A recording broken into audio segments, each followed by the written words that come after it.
এটা বিষয় রেখেছেন যে গুরুর উপদেশ পালনই গুরুর সেবা। তো মহারাজ বলছেন, মহারাজ সম্বন্ধে বলতে মহারাজের সম্বন্ধে আমি অনেক জায়গায় বলেছি, তবে আজকে এই গুরু পরম্পরায় নিয়ে কিছু শুরু করব।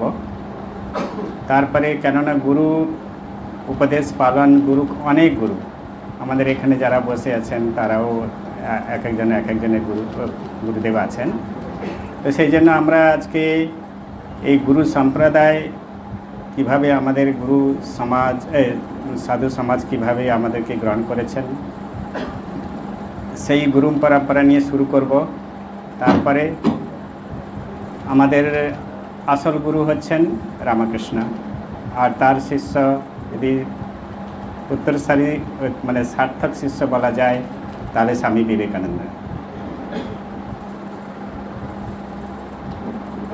আমরা দেখতে পাই, যদি আমরা পুরাতন জিনিস দেখে থেকে আসি, যে পরমেষ্টি গুরু তারপরে বলা হয় পরম গুরু, তারপরে গুরু বলা হয়। তো পরমেষ্টি গুরু আমরা সাধারণত বলি ব্রহ্মাকে।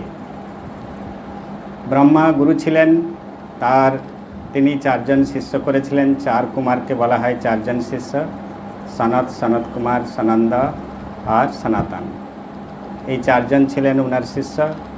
তার শিষ্যের পরে আসলেন ওনারা 4 জন শিষ্য মিলে 7 জন শিষ্য তৈরি করেছিলেন, যাকে আমরা সপ্তঋষি বলা হয়।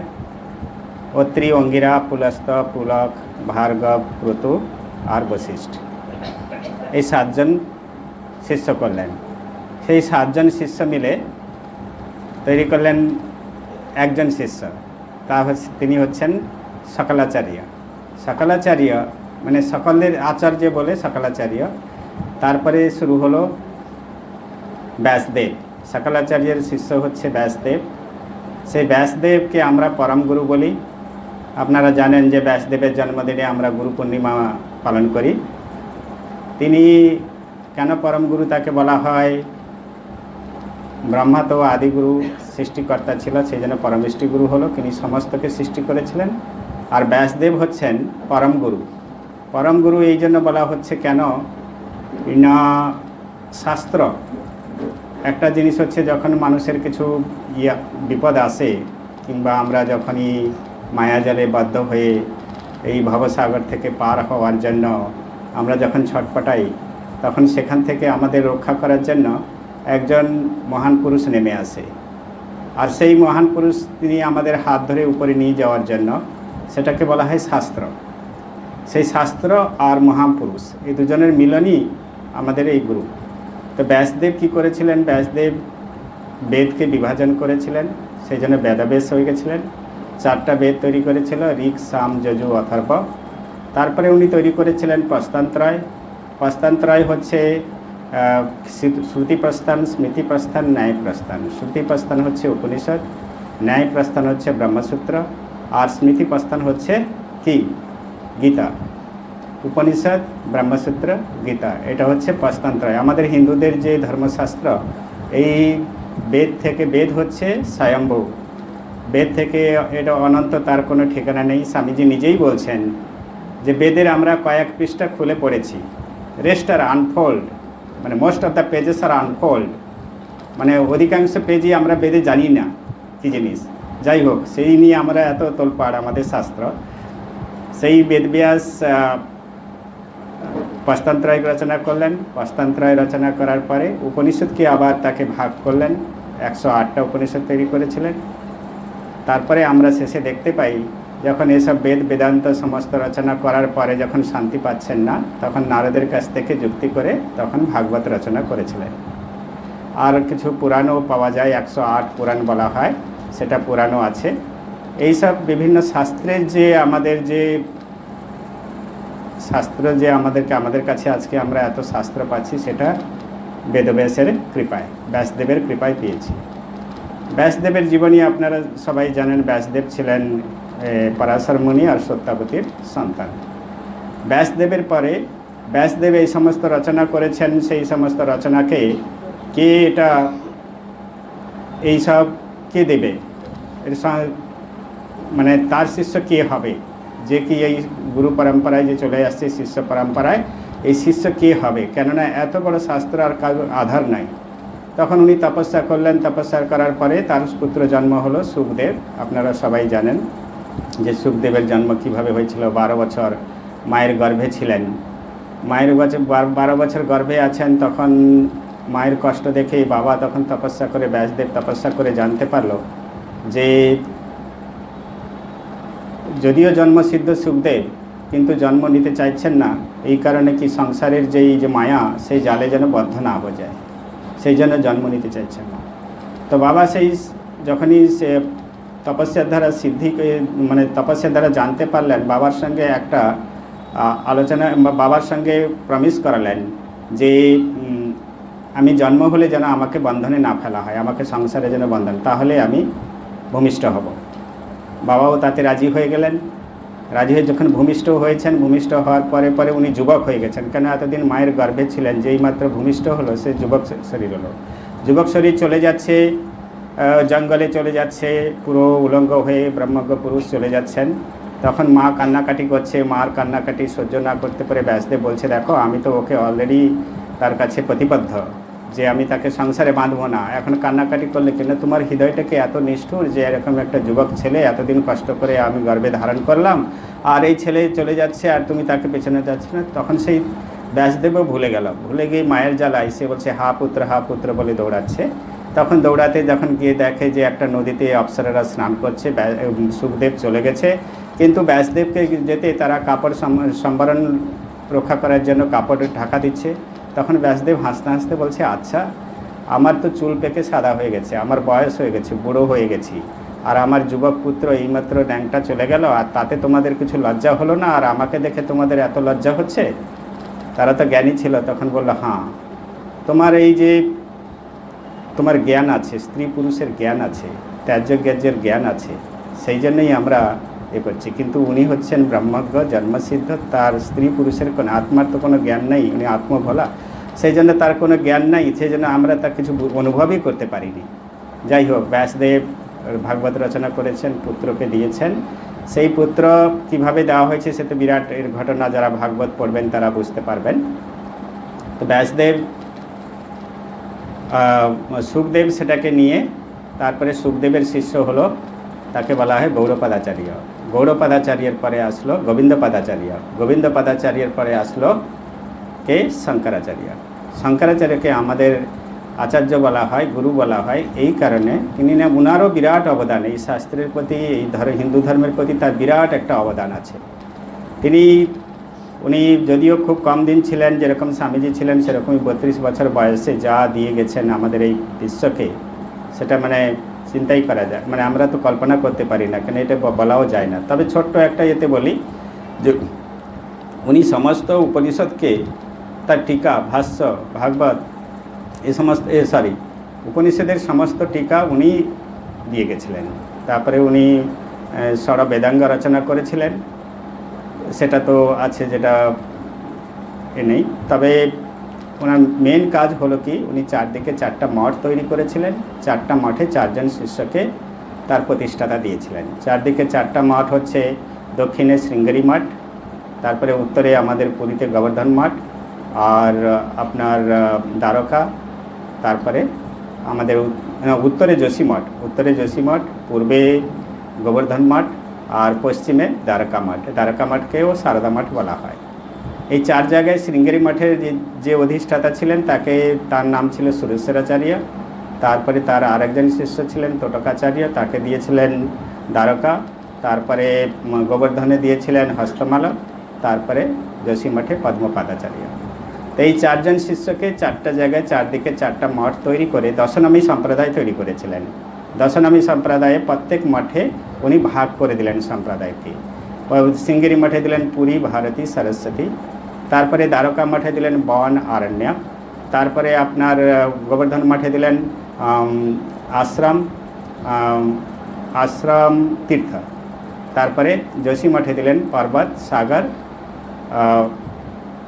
সাগর, আর একটা কি আমি ভুলে গেলাম। এটা 10টা সম্প্রদায় তৈরি করলেন। তো আমরা হচ্ছি, কেন তোতাপুরী ছিলেন শৃঙ্গেরি মঠের একজন সন্ন্যাসীর কাছ থেকে দীক্ষিত। তোতাপুরী, সেই জন্যই আমরা পুরী সম্প্রদায়। আর 4 জায়গায় 4টা মহামন্ত্র উনি স্থাপনা করেছিলেন। শৃঙ্গেরি মঠের মহামন্ত্র হচ্ছে অহং ব্রহ্মাস্মি, আর আমাদেরও সেই মহামন্ত্র হচ্ছে অহং ব্রহ্মাস্মি। আর তোতাপুরি থেকে আমরা সবাই, শ্রীরামকৃষ্ণ এসছে, বিবেকানন্দ এসছে, তারপরে তার শিষ্যরা এসছেন, এরকমভাবে আমাদের সম্প্রদায় চলে এসছে। তাকে বলা হয় আমাদের, সেজনকে বলা হয় আমাদের পুরী সম্প্রদায়। আর আমাদের মহামন্ত্র হচ্ছে অহং ব্রহ্মাস্মি। এটা গেল আপনাদের গুরু পরম্পরায়। তারপরে আপনি দেখবেন যে গুরুদের কীরকম আছে, কি গুরু সংবাদ বলে, যেরকম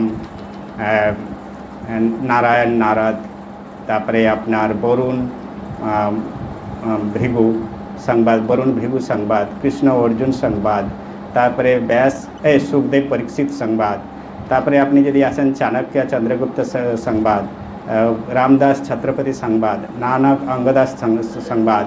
তারপরে আমাদের যদি সেরকম সংবাদ ধরে আসা যায় তাহলে শ্রীরামকৃষ্ণ বিবেকানন্দ সংবাদ। শ্রীরামকৃষ্ণ বিবেকানন্দ সংবাদ, এখানে আজকে বিষয় রাখা হয়েছে যে গুরু উপদেশই হচ্ছে গুরু সেবা। তো শ্রীরামকৃষ্ণের উপদেশ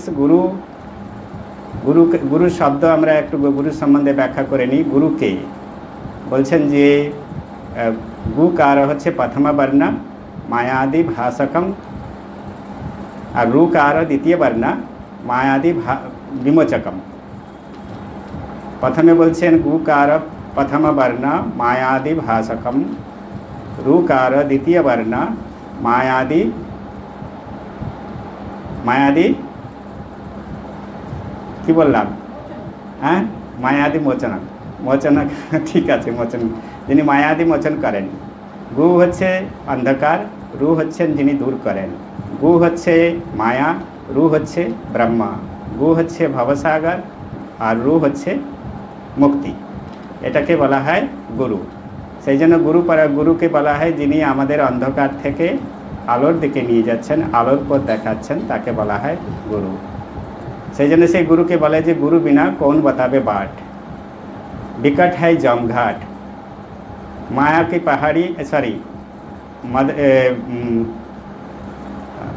माया की पहाड़ी अहंकार की लाट, माया की पहाड़ी ने भाम की पहाड़ी, भाम की पहाड़ी पहाड़ और अहंकार की लाट, मद महा पवन बहता माया बरसता, गुरु बिना कौन बतावे बाट। कहत कबीर सुनो भाई साधो, गुरु बिना कौन बतावे बाट। আমরা কি হচ্ছে না, এই গুরুর বলছে যে বিকট জমঘাট, আমাদের সবচেয়ে বড় হচ্ছে প্রত্যেকের মধ্যে একটাই আছে যে মৃত্যু ভয়, মানে বেঁচে থাকার যে তীব্র আকাঙ্ক্ষা আর সেইটাকে থেকে যে মৃত্যু ভয়, এটা সবসময় আমাদের প্রত্যেকের লেগে আছে। সেই জন্য বলছেন জমঘাট। তারপরে দ্বিতীয় বলছেন যে আমাদের হচ্ছে ভ্রম কা পাহাড়ি, আমরা ভ্রমের পাহাড় যেরকম যত উচ্চ, আমরা সেই সবাই ভ্রমের মধ্যেই ডুবে আছি। অহংকার কি লাট, মানে সমুদ্রের যে আছে সেইটা বলছে যে সমুদ্রের মতো আমাদের অহংকার এত বড়। মায়া মাহ কি পাবন বাহাতা, মাদা মাৎসর্য কি বারিশ বারসা। তো এসব সমস্ত সবসময়ের জন্য আমাদের বৃষ্টি সবসময় বসে চলছে। এর থেকে রক্ষা কে করবে না গুরু কৃপাঞ্জন পায়ো মেরে ভাই, গুরু বিনা কুছ জানত নাহি। গুরু কৃপা ছাড়া আমরা এই ভবসাগর পার হতে পারি না। সেই জন্য কী হচ্ছে, গুরু আমাদের কি দিয়েছে, গুরু গুড় দিনা মিঠা। গুরু আমাদের কি দিয়েছেন না গুড় দিয়েছেন, এটা আপনারা গ্রন্থ সাহেবে পাবেন। গুরু গুড় দিনা মিঠা, গুরু কি দিয়েছেন আমাদের, গুড় দিয়েছেন। গুড়টাকে না মিষ্টি আমাদের তিনি অমৃত দিয়ে গেছেন। সেই জন্য বলছেন যে গুরু যেটা মন্ত্র আমাদের দিয়েছেন, কিংবা গুরু বাক্য মন্ত্র হচ্ছে গুরুর বাক্য। তো গুরুর বাক্য হচ্ছে মন্ত্র, সেটা গুরুর বাক্য কি বলছেন যে গুরু বাক্যেষু ব্রহ্ম নিহিত, গুরুর বাক্যতে কি আছে না ব্রহ্ম নিহিত আছে। সেই জন্য তাকে বলা হয় অন্ধকার ব্রহ্মগুরবে না সংশয়। আমি যেটা অন্ধকার, যেটা ব্রহ্মগুরু, সেটাকে অন্ধকার দূর করে। সেই জন্যই তাকে বলা হয় ব্রহ্মগুরবে না সংশয়। যিনি ব্রহ্মকে লাভ করেছেন সেই গুরুই আমাদের এই অন্ধকার থেকে দূর করতে পারেন। মতনাথ জগন্নাথ মদ গুরু জগৎগুরু। আমার কি না জগতের যিনি নাথ, তিনিই হচ্ছেন আমাদের গুরু। গুরুকে শ্রেষ্ঠ বলা হয় কেন না, ভগবান আমাদের এই মনুষ্য শরীর দেয়, কিন্তু গুরু কি দেয় না, গুরু দেয় আধ্যাত্মিক শরীর। মনুষ্য শরীরের দ্বারা আমরা এই রোগ শোক ভোগ লাভ করি, আর কিন্তু আধ্যাত্মিক শরীর দ্বারা আমাদের যে জীবনের উদ্দেশ্য সেটা লাভ করা যায়। সেই জন্য স্বামীজি বলছেন যে গুরু কে হতে পারেন না, একজন আত্মা থেকে আর এক আত্মায় যখন শক্তি সঞ্চার হয়, যার আত্মাতে শক্তি সঞ্চার হলো সে হলো শিষ্য, আর যিনি সঞ্চার করালেন তিনি হলেন গুরু। সেই গুরুর কথা যেটাকে বলা হয় কি গুরুই আমাদের ঠিক রাস্তা দেখিয়ে নিয়ে যায়। গুরুর উদাহরণস্বরূপ যেখানে বলা হচ্ছে যে আমরা একটা ঘটনা বললে সেরকম কি গুরুর বাক্য শুনলেই আমাদের গুরুর সেবা করা হয়। উদ্দালক মুনি, আপনারা জানেন যে উদ্দালক মুনির শিষ্য ছিল আরুণী। সেই আরুণীকেই বলেছে যে যাও নদীর আল বন্ধ করে দিয়ে আসো, জল ভেসে যাচ্ছে, তার খেতির জমি জল ভেসে যাচ্ছে, বৃষ্টি হচ্ছে, সেই গিয়ে আল বেঁধে দিয়ে আসো। আরুণী গিয়ে দেখলো যে জলের তোড় এত বেশি যে সেখানে মাটি দিলে সে জল বাঁধা যাবে না। তখন সে কী করলো না, সেই আলের উপর শুয়ে পড়লো। আলের উপর শুয়ে পড়ে সেই জল বন্ধ করেছে, জল বন্ধ হয়ে গেছে। এদিকে উদ্দালক বিভিন্ন জায়গায় খোঁজ করছে যে আরুণীকে পাঠানো হলো, এখনও ফিরেনি, চলো দেখি। আর অন্যান্য শিষ্যদের নিয়ে এসে দেখে, ডাক দিতে তখন বলছে যে আমি এখানে আলের উপরে শুয়ে আছি, জল যতক্ষণ না বন্ধ হয়, এই জল যতক্ষণ না বন্ধ হয় ততক্ষণ আমি এই জলকে বন্ধ করার জন্য আমি এখানে শুয়ে আছি। তখন দেখলো যে হ্যাঁ, এই ঠিকই গুরুবাক্য পালন করেছে। সেই গুরুবাক্য তখনই তাকে সেখানে ব্রহ্মজ্ঞান দিল, তার ব্রহ্মলাভ হলো। তো সেইভাবেই যদি দেখা যায় গুরুকে আমরা যদি যমদূত নচিকেতাকে বলছেন যে গুরু কে হতে পারে, শিষ্য কে হতে পারে, বলছেন শিষ্য হচ্ছে তদ্বিজ্ঞানার্থম গুরু সমীপে অধিগচ্ছতি, তদ্বিজ্ঞানার্থম গুরু সমীপে অধিগচ্ছতি সমিত পানি। সমিত পানি কেন? তিনি জ্ঞান লাভ করার জন্য গুরুর সমীপে গেছেন। কি নিয়ে গেছেন না, শুষ্ক কাঠ। শুষ্ক কাঠ কেন না, সেই শিষ্যের সমস্ত কামনা বাসনা যে ছিল সেগুলো শুষ্ক হয়ে গেছে, আর সেই গুরুকে শ্রদ্ধা দেখানোর জন্য তিনি তার আহুতিতে, তখনকার দিনে যখন গুরু আহুতি দিত সেই আহুতিতে সমস্ত কাঠ দিয়ে তাকে আহুতি করাতো, তো শিষ্যরা কাঠ বিভিন্ন জায়গা থেকে জোগাড় করতো। সেই জন্য শিষ্য নিয়ে যাচ্ছেন কী কাজ, শুষ্ক কাঠ নিয়ে যাচ্ছেন। শুষ্ক কাঠ মানে কি, গুরুর কাছে গেছেন কিভাবে গুরু, যে তার কামনা বাসনা সমস্ত শুষ্ক হয়ে গেছে। সেই জন্য বলছেন যে আশ্চর্যস্য বক্তা কুশলস্য লব্ধা, যেরকমই ব্রহ্মগুরু আর সেরকমই শিষ্যকে হতে হবে। খালি শিষ্য আমরা বলে দিলাম, আমরা দীক্ষা নিয়ে নিলাম, আমরা ইয়ে করলাম, যে শিষ্য নেই, কিন্তু গুরু উপদেশ পালন না করলে সেখানে শিষ্যের কোনো দাম হতে পারে না। সেই জন্য শিষ্য এমনিই শুকিয়ে যায়। সেজন্য বলছেন যে বীজ মন্ত্র দিয়েছে, বীজ মন্ত্র দিয়েছে। যদি কি করেছে গুরু সারা জীবন সাধন ভজন করে যে ফসল ফলিয়েছে, সেই ফসলটাকে রেখে দিয়েছে শিষ্যদের জন্য। সেই শিষ্যদের জন্য যখন হৃদয়ে স্থাপনা করলো, যেই ব্রহ্ম মন্ত্র দিল, শক্তি দিল, আর সেটা কি হলো না, যদি আমার জমি তৈরি না থাকে তাহলে সেই বীজটা কি হবে, শুকিয়ে যাবে। আর যদি আমার জমিটা তৈরি ঠিক থাকে, যদি আমি ঠিক গুরুর যদি শিষ্য হতে পারি, তাহলে সেই বীজটার মধ্যে সুন্দর চারা হবে, সুন্দর চারা থেকে সুন্দর ফল ফুল আপনার সুগন্ধ ভরে যাবে। তো সেরকমই আমাদের বীজ মন্ত্র দিয়ে গেছেন গুরু। সেই জন্য আশ্চর্যস্য বক্তা কুশলস্য লব্ধা। যমরাজ বলছেন নচিকেতাকে, দেখো এই মানুষ যে আছে না, মানুষ এই চারপাশের জিনিস নিয়ে সমস্তই ব্যস্ত। এর বাইরে যে আর একটা কিছু জগৎ আছে তার সম্বন্ধে তারা খোঁজ করে না। এই যে আত্মা, আর তাকে বলে মানে নচিকেতা যেরকমই তার শিষ্য সেরকমই তার প্রশ্ন, বলে এরকম প্রশ্ন কেউ করেনি, তুমি যে আজকে আমাকে প্রশ্ন করছো, এ প্রশ্ন কেউ করেনি। আর যারা করেও থাকে তারা এর সম্বন্ধে কিছু বুঝতে চায় না, তো এদের সংখ্যা খুবই কম। তো আমাদের শিষ্যও সেরকম হতে হবে যেরকম গুরু যেরকম আমাদের উপদেশ দিয়ে গেছেন। তো গুরুর উপদেশকে পালন করাই হচ্ছে আমাদের শ্রেষ্ঠ। আর গুরুর উপদেশ বলে, অনেকে বলে, আমাদের অনেকের মধ্যে বিচার এসে যায়, মানে আরে আমার গুরু নেই। চৈতন্যদেব যদি নিজেই বলছেন, মদ গুরু যদি বা আমার গুরু সুরি বাড়ি যায় তথাপি আমার গুরু নিত্যানন্দ রায়। গুরুর প্রতি যে বিশ্বাস, গুরু যাই করুক কিন্তু তার বাক্যতে যে বিশ্বাস, সেই বিশ্বাস যদি আনতে না পারি, তার প্রতি শ্রদ্ধা ভক্তি যদি আনতে না পারি, তাহলে এই মন্ত্রে কোনো কাজ দেবে না। সেই জন্য গুরুর প্রতি প্রথমে আমাদের বিশ্বাস শ্রদ্ধা আসবে। সেই শ্রদ্ধা আসবে, গুরু তো ব্রহ্ম, সেটা ছাড়া তো কেউ দিতেই পারে না, এটা পরম্পরায় চলে আসছে। এরকম তাকে সেইভাবে স্থান দেওয়া হবে, সেইভাবে তাকে গুরু স্থান দেওয়া হবে, সেইভাবে তিনি কাজ করেন। তো আমরা তো শিষ্য, আমরা তো কেউ গুরু নাই। সেই জন্য গুরু আমাদের শিষ্যদের কথাটাকে বেশি বলে রাখা দরকার। তো এইভাবে আমাদের যে গুরু পরম্পরায় গুরুর বাক্য এরকম সমস্ত আমাদের তৈরি করার জন্য এখানে এসেছে। এখন আমরা দেখব যে আমরা এখনই বলছিলাম যে বিভিন্ন সংবাদ, তার মধ্যে রামকৃষ্ণ বিবেকানন্দ সংবাদের দিকে লক্ষ্য রাখা যাক। সবাই জানেন, সব কিছু শুনেছেন, তবু আমার এখানে একটু বলার আছে যে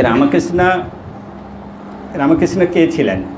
রামকৃষ্ণ সম্বন্ধে স্বামীজি নিজে বলছেন যে অনন্ত বেদকে, অসীম অনন্ত বেদকে মন্থন করে যে বস্তু বেরিয়েছিল, যে অমৃত বেরিয়েছিল, তাতে কি হয়েছে, ব্রহ্মা বিষ্ণু মহেশ্বর তিনজন শক্তি যোজনা করেছেন।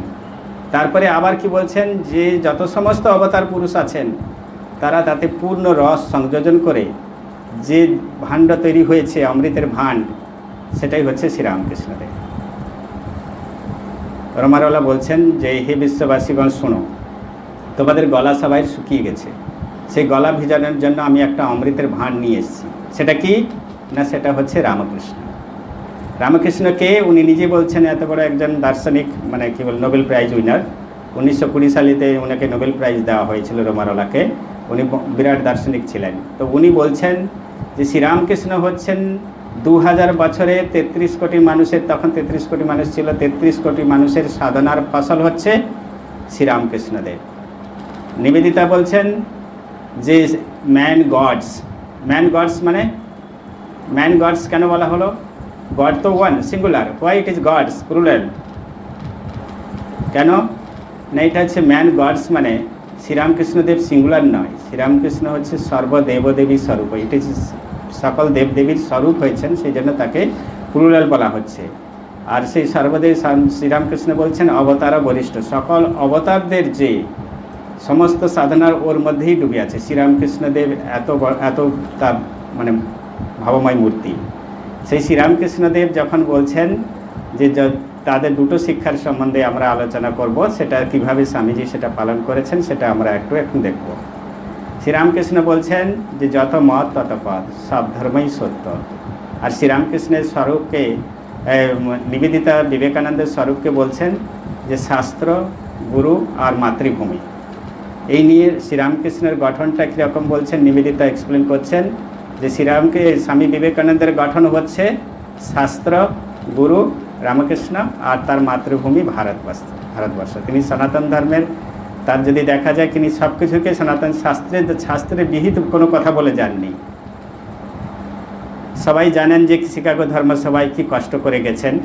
শিকাগো ধর্মসভায় মানে 24 ঘন্টার আগেও উনি জানতেন না যে শিকাগো ধর্মসভায় তিনি প্রতিনিধিত্ব করবেন। 24 ঘন্টার আগে কি কষ্ট, কি করে গেছেন, কোথায় চিঠি হারিয়ে ফেলছেন, কোথায় পরিচয়পত্র নেই, কোথায় কোনো বিশিষ্ট সম্প্রদায় থেকে আসেননি, কোথায় পকেটে পয়সা নেই, কোথায় গিয়ে বোস্টনে থাকছে, কোথায় রাত্রিবাস করছে ট্রেনের এতে। সেটা যদি দেখা যায় কিভাবে গেছেন আর কিভাবে গিয়ে উনি বিশ্ব প্রতিনিধিত্ব করে কিভাবে বিশ্বের যে শ্রেষ্ঠ আসন নিয়েছেন, সেটা মানে ভাবাই যায় না। মানে বলছে যে সকাল 10 সেপ্টেম্বর 10টা পর্যন্তও জানে না যে উনি 11 সেপ্টেম্বর উনি প্রতিনিধিত্ব করবেন ওই বিশ্ব ধর্মসভাতে। বিশ্ব ধর্মসভায় 10টা বিরাট, তো সেটা সবার কথা এখন বলার সময় নেই, সেটা বিরাট হয়েছিল যখন ওই মিসেস হেল, যাকে বলা হয় কি জাজ হেল, উনি নিয়ে গেছেন রেভারেন্ড ব্যারেজের কাছে, যিনি ছিলেন ওনার বন্ধু, চেয়ারম্যান অফ সেই সভার। সেখানে নিয়ে গিয়ে যখন পরিচয় করাচ্ছেন, পরিচয় পেয়ে উনি খুশি হয়ে যখন ফিরে আসছেন, আর তার বাড়িতে আছে শ্বেতাঙ্গরা, আর শ্বেতাঙ্গ প্রতিনিধিরা আছে, আর এই অশ্বেতাঙ্গ প্রতিনিধি তার স্বামী মিস্টার লায়ন বলছেন যে তুমি যদি একে নিয়ে এসেছো ঘরে, সকালবেলা তো নিয়ে এসে তাকে ঘরে রেখেছে, বলছে তুমি যদি একে নিয়ে এসছো সব শ্বেতাঙ্গ প্রতিনিধিরা পালিয়ে যাবে। কিন্তু সেই লায়ন আবার যখন স্বামীজির সঙ্গে যখন কথোপকথনে পরিচিত হলো, তখন এসে মিসেস লায়নকে বলছেন সব শ্বেতাঙ্গরা চলে যাক, একে ছাড়া যাবে না।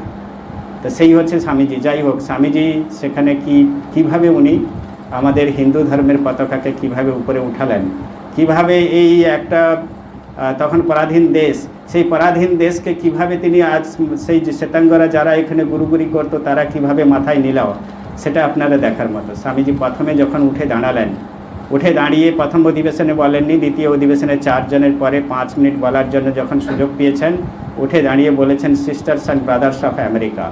ওই সিস্টার্স অ্যান্ড ব্রাদার্স অফ আমেরিকার মধ্যে কি শক্তি ছিল, সেই যে শব্দ আমরা তো অনেক রকম বলি, ফ্রেন্ডস আমরা বলি, এই ভাই বোন আমরা বলি, কি অনেক কিছু বলি, কিন্তু কেউ তো উঠে দাঁড়ায় না, কেউ তো উঠে দাঁড়িয়ে করতালি দেয় না।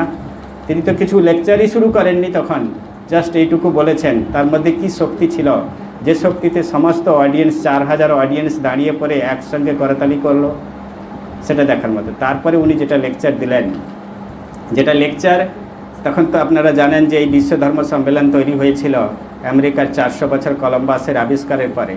সেখানে তো 1037 একর জমি নিয়ে মিশিগান নদীর তীরে, শিকাগো শহরে মিশিগান নদীর তীরে 137 একর জমি, যার মধ্যে ছিল 150টা অট্টালিকা আর 20টা তার মধ্যে বিভাগ ছিল। সেই 20টা বিভাগে তারা জগৎকে দেখাতে চাইছিল যে তারা আয়তনে, আকারে কিংবা লোক সমাগমে কিংবা তাদের যে খ্রিস্টান ধর্ম যে সবচেয়ে বড়, সেটা দেখানোর জন্য। কেন তখনও ব্রিটিশ সাম্রাজ্যের অস্ত যায়নি, ব্রিটিশ তখন দাপিয়ে বেড়াচ্ছে। সেই সময় আমেরিকা উঠেছে, তার 400 বছর পূর্তি উপলক্ষে সে করে কিছু দেখাতে চায়, কী করে যে যাতে জগৎ তাক লেগে যাক। কেন তার আগেও ওয়ার্ল্ড ফেয়ার হয়েছে, কিন্তু এই ওয়ার্ল্ড ফেয়ারটা এমন হবে যে সারা বিশ্বকে যেন ছাড়িয়ে যায়।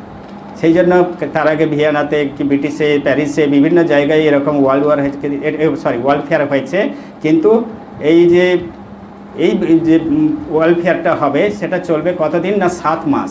আমরা সাধারণত 10 দিন 15 দিন করলেই হয়, এই 7 মাস চলছিল। 20টা বিভাগ ছিল, আর সে বলছে যে 150 মাইল তার পরিধি ছিল। একজন যদি দৌড়ায় সকাল থেকে সন্ধ্যা পর্যন্ত, তবু তার 3 সপ্তাহ সময় লাগবে যে সেই ওয়ার্ল্ড ফেয়ারটা ঘুরে দেখার জন্য। আর প্রত্যেকটা বিভাগের মধ্যে বিভিন্ন আবিষ্কার, কীরকম মানে আকর্ষণ জিনিস রেখেছে।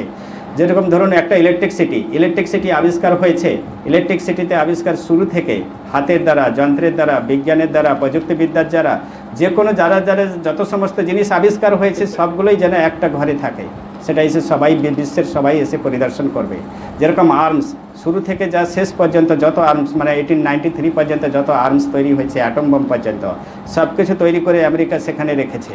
তার মধ্যে একজন প্রশ্ন উঠালো, তার নাম হচ্ছে চার্লস ক্যারল বনি। তিনি ছিলেন অ্যাডভোকেট। তিনি বললেন সব কিছু তো হয়েছে, কিন্তু বস্তুর উপরে হয়েছে, কিন্তু বস্তুর পিছনে যে নিয়ামক তার সম্বন্ধে এখনও কিছু হয়নি। সেটা কি না, সেটা হচ্ছে চিন্তা, বৌদ্ধিক মানসিকের যে উৎকর্ষতা, তার মধ্যে এই ওয়ার্ল্ড ফেয়ারে কিছুই দেখানো হচ্ছে না। তখনই হলো যে এটা 17 দিনের একটা করা হবে, তাকে বলে ওয়ার্ল্ড পার্লামেন্ট রিলিজিয়ান। সেই world parliament রিলিজিয়নে bomb ফাটিয়েছিলেন Swami Vivekananda. তিনি বললেন কি, যে আমি যে ধর্ম থেকে এসেছি তারা শুধু সব ধর্মকে সহ্য করে না, তারা সব ধর্মকে সত্য বলে বিশ্বাস করে। তারপরে আবার তিনি বললেন যে আমাদের যত তারপরে যেটা ওনার, মানে আমি জিস্ট বলছি প্রথম দিনের লেকচারে, যে আমরা সব ধর্মকে সহ্য করি না। আজ পর্যন্ত যে গোঁড়ামি সাম্প্রদায়িকতা থেকে কি তৈরি হচ্ছে না, ধর্ম অন্ধতা। গোঁড়ামি সাম্প্রদায়িকতা থেকে সৃষ্টি হচ্ছে ধর্ম অন্ধতা, আর সেই ধর্ম অন্ধতার জন্য আজ তার সমস্ত এই ধর্ম অন্ধতা ফলে সমস্ত ভূমি রক্তে সিক্ত হয়েছে। আমাদের সমস্ত ভূমি রক্তে সিক্ত হয়েছে কোত্থেকে না, ধর্ম অন্ধতা থেকে। আর সেই আজকে যে সকালবেলা মানে 10টা ধর্ম সম্প্রদায় তো সেখানে জমা ছিল, তার মধ্যে হচ্ছে ইহুদি, ইসলাম, হিন্দু, বৌদ্ধ, পার্সি, ক্যাথলিক, প্রোটেস্ট্যান্ট, এই মিলে 10টা সম্প্রদায়। সকালবেলা 10টা, এই সম্মেলনকে সম্মান করার জন্য সকালবেলা যে 10টা ঘন্টা বাজিল, সেই 10টা ঘন্টার আজকে শব্দ হচ্ছে যে এই সমস্ত ধর্ম অন্ধতার মৃত্যুর ঘন্টা। মানে এত বড় একটা বিরাট একটা সেখানে একটা উচ্ছল। ওনার বক্তৃতার পরে সবাই আবার দাঁড়িয়ে, 5 মিনিটের বক্তৃতা ছিল, সেই 5 মিনিটের মানে তিনি যা বললেন সবাই আবার দাঁড়িয়ে সেই হাতের করতালি। তারপরে উনি 12টা বক্তৃতা দিয়েছিলেন। সেই 12টা বক্তৃতা আমরা 6টা বক্তৃতা কমপ্লিট ওয়ার্কশপ স্বামী বিবেকানন্দেতে দেখতে পাই। তাছাড়া 6টা বক্তৃতা আরও এখনও পাবলিশ হয়নি, কিন্তু অনেকে বলে যে উনি অনেক বক্তৃতা। শেষের বক্তৃতা খুবই ইন্টারেস্টিং ছিল। শেষের বক্তৃতা উনি বলছেন যে আমরা আমরা হিন্দুকে খ্রিশ্চান হতে বলি না, খ্রিশ্চানকে হিন্দু হতে বলি না, মুসলিমকে বুদ্ধ হতে বলি না, বুদ্ধকে মুসলিম হতে বলি না। আমরা বলি যে প্রত্যেকের ভাব বজায় রেখে বৈশিষ্ট্যের দিকে লক্ষ্য রেখে যেন এগিয়ে যাওয়া। ধর্ম আজকের যদি এই ধর্মসভা, আজকের নেই, এই ধর্মসভা যদি কোনো পরিচয় দিয়ে থাকে, সেটা পরিচয় হচ্ছে সাধুতা আর পবিত্রতা।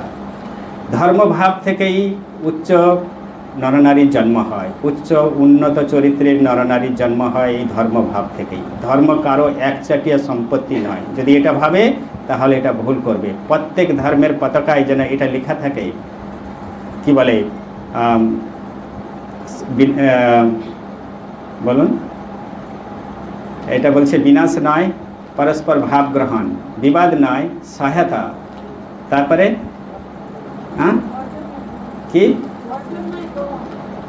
বর্জন নয়, তারপরে বলছে মতবিরোধ নয় শান্তি আর সমন্বতা।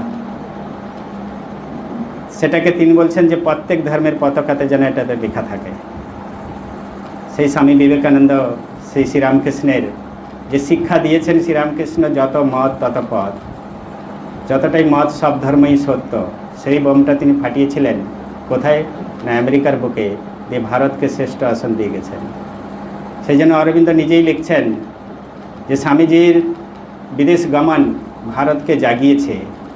সে জেগেছে নিজেকে বাঁচার জন্য নয়, সে জেগেছে বিশ্বকে জয় করার জন্য, গোলা বারুদের দ্বারা নয়, ভাব সম্প্রসারণের দ্বারা। চৌধুরী কি বলে রাজবল্লভাচার্য উনি লিখছেন, আমরা অন্ধ ছিলাম, অতীতের ইতিহাস দেখো, আমরা স্বামী বিবেকানন্দের কাছে কত ঋণী। আমরা অন্ধ ছিলাম, তিনি আমাদের দৃষ্টি খুলে দিয়ে গেছেন। তিনি হচ্ছেন, যদি স্বামী বিবেকানন্দ না থাকতো তাহলে ধর্ম থাকতো না। তিনি হচ্ছেন রাজনৈতিক, আধ্যাত্মিক, সাংস্কৃতিকের জনক। তো সেই স্বামী বিবেকানন্দ শ্রীরামকৃষ্ণের সমস্ত শক্তি, যাকে শ্রীরামকৃষ্ণ শক্তি উজাড় করে স্বামী বিবেকানন্দকে দিয়ে গেছিলেন, তিনি সেই বিশ্বতে তার যে উপদেশ তিনি পালন করে গেছেন অক্ষরে অক্ষরে। স্বামী বিবেকানন্দ চেয়েছিলেন যে নির্বিকল্প সমাধিতে ডুবে থাকতে। শ্রীরামকৃষ্ণদেব বলছে, তোমার হেতে হীন বুদ্ধি, ভেবেছিলাম তুমি বটগাছের মতো হবে, সমস্ত জগৎকে ছায়া দেবে, আর তুমি কিনা তোমার নিজের স্বার্থের কথা বলছো, হীন বুদ্ধির কথা। শিব জ্ঞানে জীবকে সেবা করাই হচ্ছে মানুষের ধর্ম। শিব জ্ঞানে জীব সেবা, সেটা শিক্ষা পেয়েছিলেন শ্রীরামকৃষ্ণের কাছ থেকে। স্বামী বিবেকানন্দের কীরকম তার যে মানুষের প্রতি কী দরদ, একটা দুটো ঘটনা আমরা এখানে উল্লেখ করব। বলরামবাবুর বাড়িতে শরৎচন্দ্র চক্রবর্তী শিষ্যের সঙ্গে বেদ বেদান্তর আলোচনা চলছে, আর সেই সময় এসে পৌঁছেছেন গিরিশ ঘোষ। গিরিশ ঘোষ বসে নিবিষ্ট মনে শোনার পরে হঠাৎ উঠে পড়ে বলছে, আচ্ছা নরেন, তোমার কি এই বেদে লেখা আছে এই বুভুক্ষু, অসহায়তা, অন্ন অভাব, হাহাকার আর এই পাতকীরা যে চোখের সামনে ঘুরে বেড়াচ্ছে, এদের জন্য তার কিছু উপায় লেখা আছে? আজ এই বাড়ির গিন্নির বাড়িতে 50টা পাতা পড়তো, আজ তার 3 দিন তার আগুনে হাঁড়ি বসেনি। আজ এই কুলনারীকে গুন্ডারা উঠিয়ে নিয়ে গিয়ে অত্যাচার করে মেরে ফেলেছে। আজ অমুক সেই বিধবার সমস্ত ধনকে লুণ্ঠন করে তাকে পথে বসিয়েছে। এর প্রতিকারের সম্বন্ধে তোমার বেদ বেদান্তে কি কিছু লেখা আছে? স্বামীজি চুপ থাকার পরে চোখের জল ফেলতে ফেলতে যখন ভিতরে উঠে যাচ্ছে, দেখলি বাঙাল, স্বামী বিবেকানন্দকে এইভাবে মানি না, তার প্রাণ, তিনি হচ্ছে মহাপ্রাণ। তো সেই বেদ বেদান্ত তিনি আলোচনা করেছিলেন। আর সেখানে মানুষের এই যে কষ্টের কথা দেখে বোঝা যায়। এখানে একটা স্বামী রঙ্গনাথানন্দী মহারাজের কথা বললে খারাপ হবে না। স্বামী রঙ্গনাথানন্দজি মহারাজ করাচিতে তখন হেড আছেন, আর খুবই নাম করেছেন। সে সময় আদবানি, রাধাকৃষ্ণন এরা সমস্ত গিয়ে ওনার সমস্ত লেকচার অ্যাটেন্ড করতেন। বিরাট, শুধু হিন্দু নয়, হিন্দু, সিন্ধি, মুসলিম, পাঞ্জাবি সবাই ফার্স্টে শুরু হতে 100 ক্যান্ডিডেট থেকে 1500 ক্যান্ডিডেট হয়ে গেছে। বিরাট হল তৈরি হয়েছে শুধু খালি মহারাজের সেইখানে তাছাড়া তো কর্মজগৎ ছিল। যখন ভারত পাকিস্তান পার্টিশন হয়ে যায়, তখন এই করাচি আশ্রমটা লুট হয়ে যায়, সেখানে আগুন লাগিয়ে দেওয়া হয়। মহারাজ তখন দিল্লিতে ছিলেন, সেখানে মহারাজের 6 জন অ্যাসিস্ট্যান্ট সাধু ছিল। সেই 6 জন অ্যাসিস্ট্যান্ট সাধু অন্যের ঘরে গিয়ে স্থান নিয়েছে। স্থান নেওয়ার পরে মহারাজ তারপরে গিয়ে দেখে যে আশ্রম শেষ হয়ে গেছে। তখন একজন একজন জাহাজ ব্যবসায়ী সিন্ধি, তিনি মহারাজকে এসে, তিনি ভক্ত ছিলেন, মহারাজকে এসে বলছেন, মহারাজ আপনার আশ্রম তো পুড়িয়ে দিয়েছে, এখন আমার স্ত্রী পুত্র সবাইকে আমরা বোম্বেতে রেখেছি, ওরা কুশলে আছে। এই যে বিল্ডিং, তার একটা বিরাট অফিস বিল্ডিং ছিল, এই বিল্ডিংটা আপনি নিন, এই বিল্ডিংটা নিয়ে আপনি এখানে আশ্রম চালান। মহারাজ, কেননা আমি মাত্র 2 ঘন্টা আসি সারাদিনে, বাকি সময় খালি পড়ে থাকে, এখানে আপনি আশ্রম চালান। মহারাজ সেখানে আশ্রম চলে। তখন কী হয়েছে, শরণার্থীরা, সেই ভয়াবহ দাবানল থেকে শরণার্থীরা, হাজার হাজার শরণার্থী, মানে ছেলেকে দেখছে না, মেয়েকে দেখছে না, স্ত্রীকে দেখছে না, নিজে দৌড়াচ্ছে প্রাণ নিয়ে এসে কোথায়। তখন ভারত সরকার শরণার্থী ভবন তৈরি করেছিল, শরণার্থী কী বলে ওটাকে, কি বলা হয়, শরণার্থী ক্ষেত্র বলা হয়। শরণার্থীদের থাকার জন্য জায়গা তৈরি করেছে, ক্যাম্প তৈরি করেছিল কুরুক্ষেত্রতে। সেই শরণার্থী শিবির তৈরি করেছে, সেখানে হাজার হাজার শরণার্থী সব পালিয়ে এসেছে। তখন মহারাজ দিল্লিতে বসে এই 6 জনকে পাঠাচ্ছেন যে তোমরা ওখানে রিলিফের কাজ করবে। রিলিফের কাজ কি না, রিলিফের কাজ ভারত সরকার খাবার দাবার সব জোগাড় করে দিচ্ছে, তোমরা সেটা চিন্তা করো না, ওদেরকে খাবার দাবার দিতে হবে না। তাহলে কি করতে হবে, যার মেয়ে হারিয়ে গেছে সেই সন্তানকে তার বাবার মায়ের কাছে পৌঁছে দাও, যার পুত্র হারিয়ে গেছে, যার স্ত্রী হারিয়ে গেছে, যার স্বামী হারিয়ে গেছে, তাদেরকে মিলিয়ে দাও। প্রত্যেকটা ক্যাম্পে যাও, ক্যাম্পে গিয়ে সব তারা হারিয়ে গেছে এদেরকে তোমরা শুধু খালি মিলিয়ে দাও এক একজনের কাছে। আর তোমরা প্রত্যেক দিন আমাকে খবর দেবে কতজন ছেলেকে তোমরা মিলিয়েছো, কতজন মেয়েকে তার বাবা মার সঙ্গে মিলিয়েছো, কত বাবা মাকেই করেছো, এটা আমাকে প্রত্যেক দিন খবর দেবে। সেই খবরটা কুরুক্ষেত্র থেকে দিল্লি বেশি দূর নয়, প্রত্যেক দিন উনি খবর নিতেন।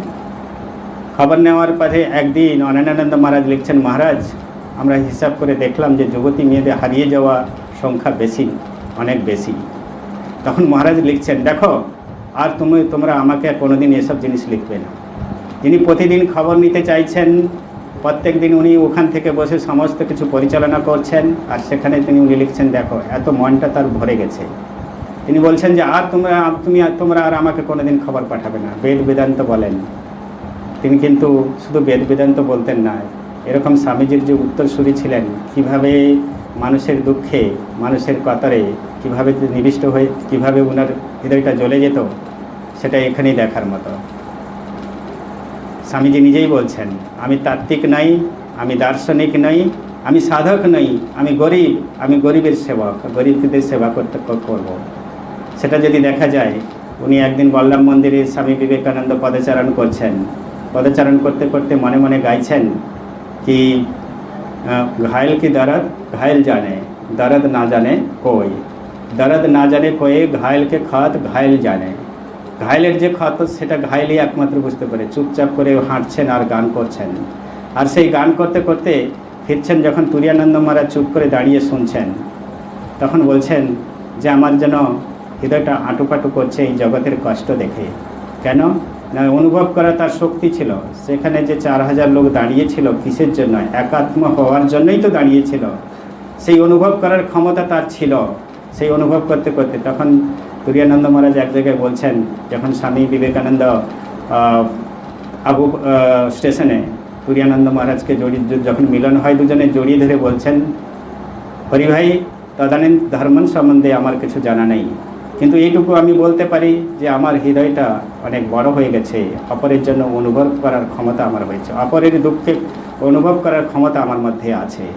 তা আমি তুরিয়ানন্দ মহারাজ পরে কমেন্ট করছেন, যদি স্বামী বিবেকানন্দের হৃদয়টাই বৃহৎ জগৎ হয়, একটা কড়াই হয়, সেই কড়াইতে জগতের যত সমস্ত দুঃখ জ্বালাকে যদি ফলে একটা মলম, প্রতিষেধক মলম তৈরি করা যায়, সেটা হচ্ছে স্বামী বিবেকানন্দ। স্বামী বিবেকানন্দের উচ্চ হৃদয় যার, তত দুঃখ জানিও নিশ্চয়। তিনি বলছেন, ম্যাকলাউডকে লিখছেন, আমি জানবো যে তুমি কত দুঃখ পেয়েছো, তাহলে আমি তোমাকে বলতে পারি তুমি কত মহান। তো সেইটাই মানুষের, আমরা তো অল্প দুঃখতে ভেঙে পড়ি। সেখানে দেখলে এইভাবে স্বামীজির মানে উদাহরণ দিতে দিতে তিনি যে শিব জ্ঞানে জীব সেবা করে চলে যাচ্ছেন। দেওঘরে আছেন, বিদেশ থেকে ফিরেছেন, শরীর খারাপ, হাওয়া বদল করতে হবে, সেখানে গেছেন নিরঞ্জনানন্দ মহারাজ সঙ্গে, রাস্তায় দেওঘরে ঘুরতে বেরিয়েছেন। দেখে যে একটা মুমূর্ষ ব্যক্তি, আমসাই রোগী, সে ঠান্ডায় কাঁপছে থরথর করে, আর তারা আছেন প্রিয়নাথ মুখোপাধ্যায়ের বাড়িতে। তখন তো আশ্রম তৈরি হয়নি, প্রিয়নাথ মুখোপাধ্যায়ের বাড়িতে তারা সবাই আছেন। আর সেই প্রিয়নাথ মুখোপাধ্যায়ের বাড়িতে ওনারা আছেন সবাই, স্বামীজি তাকে তুলে নিয়ে এসেছে। নিরঞ্জনানন্দ মহারাজের শরীরটা খুব তাগড়া ছিল, উনি হাঁসফাঁস করছেন, নিরঞ্জনানন্দ মহারাজ ধরে ধরে নিয়ে এসছেন, ভাবছেন আমরা তো এক তো অতিথি, আর একজনকে নিয়ে স্বামীজি আর এক জায়গায় পৌঁছেছে, দেখুন না এটা কাণ্ডটা কী করবে। তারপরে ফিরে নিয়ে গিয়ে স্বামীজি তাদেরকে নিজে গরমের সেঁক দিচ্ছে, নিজে কাপড় বদলে দিচ্ছে, নিজে কাপড় দিচ্ছে।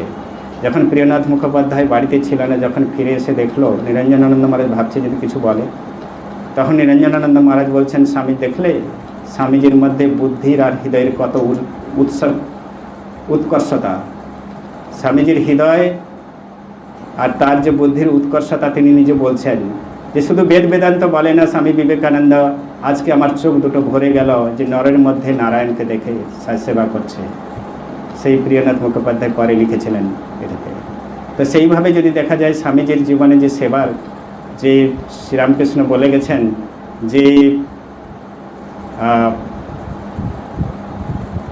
কি বলে সেবা, স্বামীজি নিজেই বলছেন যখনই তুমি সেবাটাই হচ্ছে সবচেয়ে বড় ধর্ম, যদি কাউকে মানুষকে ভগবান ভেবে সেবা করো তাহলে তোমার সংসার বন্ধন ছুটে যাবে, তুমি মুক্ত হয়ে যাব।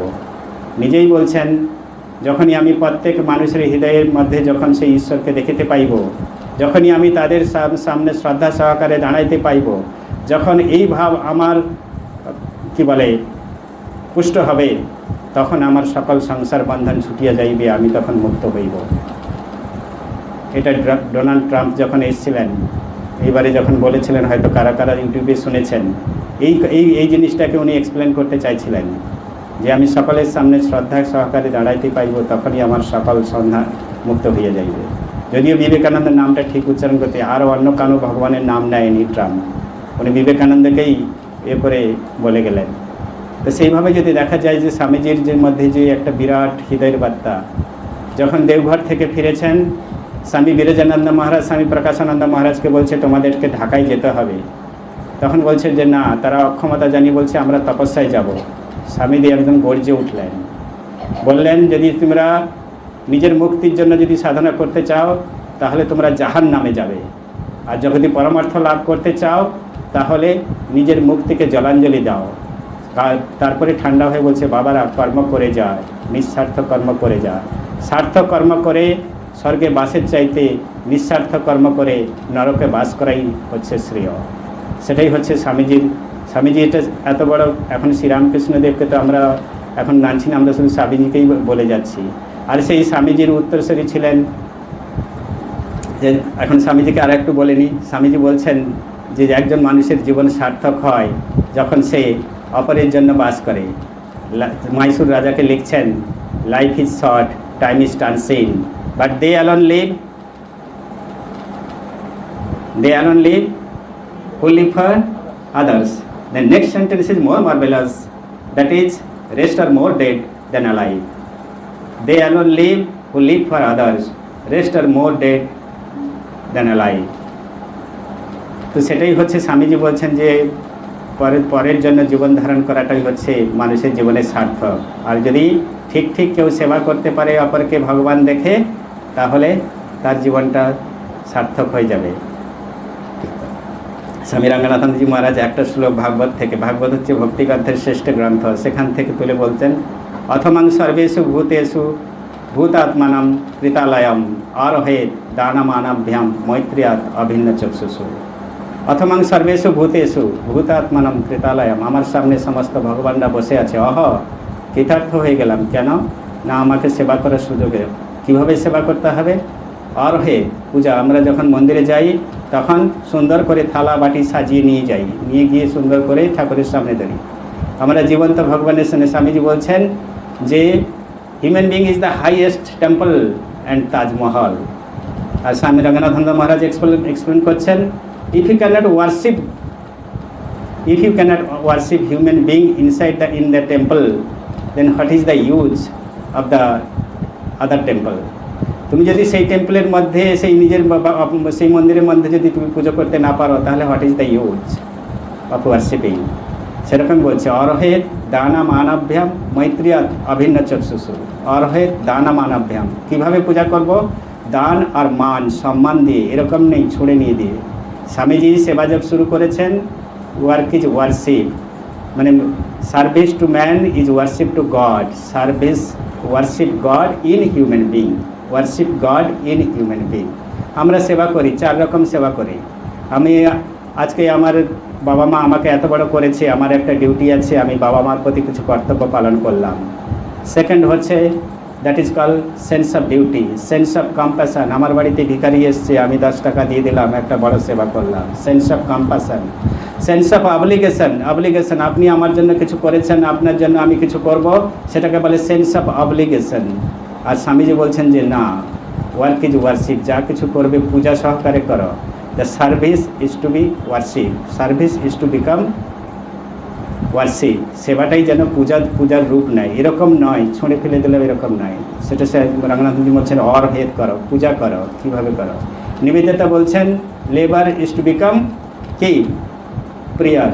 আমরা যা কিছু কর্ম করব সব কিছুটা যেন আমাদের প্রেয়ারের আকার নেয়, প্রার্থনার আকার নেয়। যা কিছু স্বামীজি হচ্ছে day to day life is not out of spiritual life. যা কিছু কর্ম করব, those who are cooking in kitchen, those who are working in the garden, so that it should be part and parcel of our spiritual life, it should not separate ইট।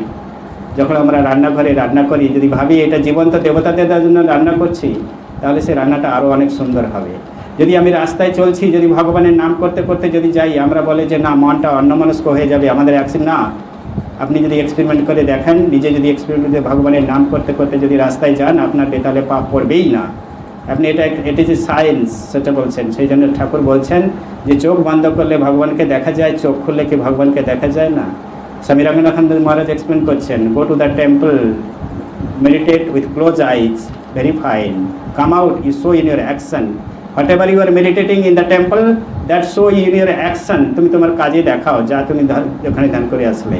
না হলে আমরা মন্দিরে 4 ফেরা বললাম, ভস্য মাখলাম, গেরুয়া পড়লাম, বড় ভক্ত সাষ্টাঙ্গ প্রণাম করছে, 1000 টাকা প্রণামী দিচ্ছে, খুবই আমরা বড় ভক্ত, রেসপেক্টেড পার্সন, ঘরে এসে ঝগড়া লাগিয়ে দিচ্ছে, সেটা it is not a spiritual life. Spiritual life is not a magic, spiritual life is not a cheap mysticism. Spiritual life you have to cultivate in the work, in the midst of up and down. সেই তোমার spiritual আধ্যাত্মিক জীবনটা কোথা থেকে তুমি collect করবে? না তুমি কাজের মধ্যে কালেক্ট করো। তোমার স্পিরিচুয়াল জীবনটা কোত্থেকে কালেক্ট করবে? না mist of up and down. এই সংসারটা সুখে দুঃখের মধ্যে মিশ্রিত, আর সেই সুখে দুঃখের মধ্যে তুমি তোমার আধ্যাত্মিক জীবনকে কালেক্ট করো। এইভাবে যদি দেখা যায়, মহারাজের যদি প্রত্যেকটা বাণী বলতেন, মুহূর্তম জ্বলিতম শ্রেয়ম না তো ধুমায়তু, যদি তুমি জ্বলতে হয় একবার জ্বলাও, হাত ছোড়ো নেই, ছোড়ো হাত বলো।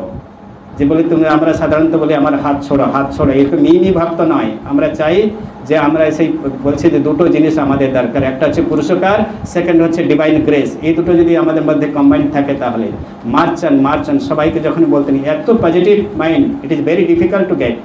মার্চান গো অ্যাহেড, কোনো কিছু বললেই বলতে গো অ্যাহেড। যারা হয়তো চিঠিতে বার্তালাপ করেছেন তারা বুঝতে পারবেন, গো অ্যাহেড, আগে বেরিয়ে যাও, আগে বেরিয়ে যাও, এরকম বলতেন। আর একটা উনি উদাহরণ দিতেন যে ঝান্ডা উড়াকে আয়েঙ্গে, নেই তো ঝান্ডা ওড়কে আয়েঙ্গে। যে হ্যাঁ কে বলে, কি বললেন? মানে আমরা পতাকা উড়িয়ে আসবো, যেটা আমাদের মিলিটারিদের আমাদের এই শিক্ষা দেওয়া হয়, ঝান্ডা ওড়াকে আয়েঙ্গে, নেই তো ঝান্ডা ওড়কে আয়েঙ্গে। ঝান্ডা মানে যখন ওর মৃত্যু হয়ে যায়, তখন ঝান্ডাটাকে তার এটাকে তার মধ্যে ঢাকিয়ে নিয়ে আসা হয়। সেই জন্য মহারাজ বলছেন, সেই স্বামীজির কথা, অ্যারাইজ, সেই উপনিষদের কথা, উত্তিষ্ঠতা জাগ্রত প্রাপ্য বরান নিবোধত, arise wake and stop not till the goal is reach. যতক্ষণ তুমি লক্ষ্যে না পৌঁছেছো, ঠাকুরের কথা, কাঠুরিয়া এগিয়ে যাও, সোনার খনি, রূপর খনি, তারপরে হীরের খনি, তারপরে তুমি লক্ষ্যে পৌঁছাবে। অন্ধকার রাত্রি, যদি একটা আমরা আলো পেয়ে যাই, তাহলে আমরা রাস্তা দেখে নেব, আর রাস্তা দেখে নিয়ে গেলে আমরা আমাদের উদ্দেশ্যে পৌঁছে যাব। এই সংসারটা পুরো অন্ধকারে দাবানলে, যখনই বললাম কে দেখাচ্ছে আলো? না আমাদের গুরু। যে গুরু আমাদের আলো দেখিয়ে দিয়ে গেছেন, সেটা যদি আমরা প্রত্যেকে ধরে নিয়ে যাই, তাহলে আমাদের হৃদয়ে কী দিয়ে গেছেন? হৃদয়ে আমাদের তার নাম দিয়ে গেছেন, আমাদের ইষ্ট দেবতাকে আমাদের হৃদয়ে বসিয়ে দিয়েছেন। বলছেন যে প্রত্যেক দিন আমাদের উৎসব হয়, সেটাকে বলে নিত্য উৎসব ভাবে তেসাম। নিত্য উৎসব, একদিনের জন্য উৎসব নয়, নিত্য উৎসব তেসাম। নিত্য উৎসব কি বললাম? নিত্য উৎসব ভাবে তেসাম, নিত্যশ্রী, নিত্য মঙ্গলম, যেসম হৃদয়স্থ হরি নিত্য শ্রী নিত্য মঙ্গলম। যদি আমরা হৃদয়ে যদি হরিকে উৎসব একদিন নয় সব দিন ভগবানকে যদি হৃদয়ে ধারণ করে রাখি, তাহলে আমাদের সব দিন আমাদের হৃদয়টা ভরে থাকবে। আর আনন্দে ভরে থাকলেই সেটাই তো হচ্ছে উৎসব। আর শান্তি আনন্দ পাওয়ার জন্যই তো আমরা এত সমস্ত করে বেড়াই, খাওয়া দাওয়া করে থেকে বিলাস বৈভব থেকে শুরু করে সব কিছু এই শান্তি আনন্দ, ক্ষণিকের আনন্দ নয়। আমরা চাই চির আনন্দ, আমরা চাই কি বলে ভূমা আনন্দ। সেই ভূমা আনন্দকে পেতে হলে আমাদের হৃদয়কে যদি ইষ্ট দেবতা আমাদের গুরুরা যারা দিয়ে গেছেন তাকে যদি বসি অহ নিমগ্নস্তথা রূপসিন্ধু পশ্চামি। শ্রী শ্রীরামকৃষ্ণের হাসি মূর্তি যখন আমাদের হৃদয়ের মধ্যে প্রত্যেকের মধ্যে বসে আছে, যদি আমরা অহ নিমগ্নস্তথা রূপসিন্ধু পশ্চামি, সেই রূপসিন্ধুকে দেখুন, ন আদি ন মন্তবা ন মধ্যমা, তার কোনো আদি নেই, তার কোনো মধ্যমা নাই, তার কোনো অন্তমা নেই। অবাক নিস্পন্দতরে, আমার সমস্ত বাক শূন্য হয়ে গেছে, নিস্পন্দতরে আমি নিস্পন্দ, আমার সব স্পন্দনহীন হয়ে যাচ্ছে। অবাক নিস্পন্দতরে কিং করমি পুত্র গচ্ছামি, আমি কি করব, কোথায় যাব, কিং তাজমি কিং গৃহ্ণামি, কি গ্রহণ করব, কি ত্যাগ করব, আত্মনং পুরিতম সর্বম, সব জায়গায় সেই ভগবানই বসে আছে। এটা যদি আমাদের মনের মধ্যে সেই শ্রীরামকৃষ্ণ সবাই হৃদয়ের মধ্যে যদি বসে আছে, সেই যে গুরু বাক্য দিয়ে গেছেন, সেই গুরু বাক্য হচ্ছে যদি আমরা পালন করি তাহলে গুরু সেবা হবে। নমস্কার, ধন্যবাদ সবাইকে।